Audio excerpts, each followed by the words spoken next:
Takot daw ba ang Senado kay Vice President Sara Duterte? Yan ang tanong ng ilang kongresista dahil naantala ang impeachment proceedings. Giit naman ni Senate President Chis Escudero, ginagawa lang niya ang sitingin niya ay tama at nakasaad sa batas. Balita natin ni Tina Panganiban Perez. Kasi malinaw naman yung mandato nila mula sa konstitusyon na talagang wala silang choice kundi gampanan nila yung kanilang tungkulin na mag-proceed doon sa impeachment trial. Kasi habang dinidelay, habang hindi ginagawa yung kanilang tungkulin, parang napoproteksyonan dito yung may kasalanan sa bayan, si Sara Duterte. Para sa ilan, dapat nang ituloy ng Senado ang paglilitis sa bise, alinsunod sa konstitusyon. Nagpaplano na ng pagkilos para ipanawagang ituloy ang impeachment trial. Sa gitna nito, may naaamoy ang ilan sa mga nagsulong ng impeachment saan nila ipag-antala ng Senado sa impeachment proceedings. Well, something fishy, no? Gumagante, may pinoproteksyonan talaga sa nangyayaring yan.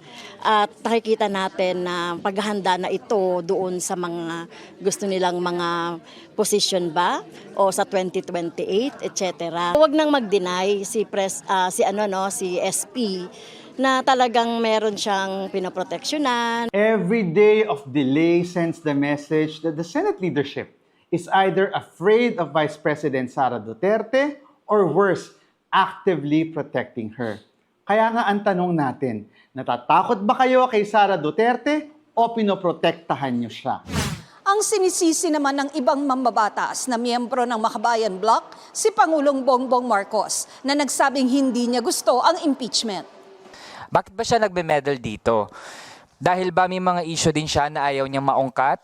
Sagot ni Senate President Chis Escudero, wala silang kinatatakutan o pinapanigan. Ginagawa namin kung ano ang trabaho namin. Yung mga ganyang uri ng komentaryo at pain, uulitin ko. Doon sa mga ayaw kay VP Sara at pabor sa impeachment, doon sa mga gusto kay VP Sara at tutol sa impeachment, walang bale sa akin yun. Susundin ko kung anong tingin kong tama at nakalagay sa batas. Tanong din ni Escudero sa Kamara. Pwede bang i-rally ko rin sila ng 4 na buwan o hindi nila inaksyonan yung impeachment complaint na inihain noong Disyembre? Kung sila mismo ay hindi nagmadali, inupuan at pabanjing-banjing sa mahabang panahon, sino naman sila para madaliin kami ngayon? Sinisikap namin makuha ang panig ng Malacanang sa mga sinabi ng Makabayan Bloc.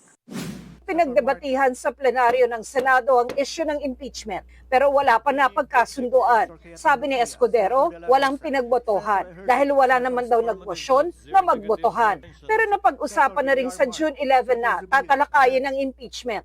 Nagbabala naman si Senador Alan Peter Cayetano sa paggamit ng botohan para pigilan ang proseso ng impeachment. Kung kailangan pagbotohan yun, pag-convene ng Senate impeachment, kahit na isa constitutional mandate ng Senate.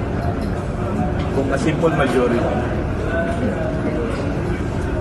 Pagka constitutional mandate, gagawin mo lang. Having said that, di ba kasi yung implementing it, applying it, 24, parating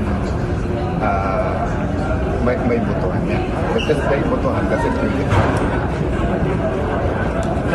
Can it be overturned by a simple majority vote from the plenary of the Senate, yung constitutional mandate? hindi dapat. Kaugnay naman ang tanong kung pwede bang tumawid sa 20th Congress ang impeachment, may mga senador na naniniwalang hindi, gaya ni Senador Bato de la Rosa, na kilalang kaalyado ng mga Duterte. Madugo na debate yan. Kung pwede bang tumawid o hindi. If you want to ask me, my own personal thought on this, based on my readings, based on my research, I am more inclined to believe na hindi na pwedeng tumawid sa next Congress. Ayon kay Senate Minority Leader Coco Pimentel, pwedeng iakyat sa Korte Suprema ang issue, pero hindi pa sa ngayon dahil premature pa. Wala rin kasiguruhang papatulan ng Korte Suprema ang issue dahil malaking bahagi nito ay usaping politika. Tina Panganiban Perez, nagbabalita para sa GMA Integrated News.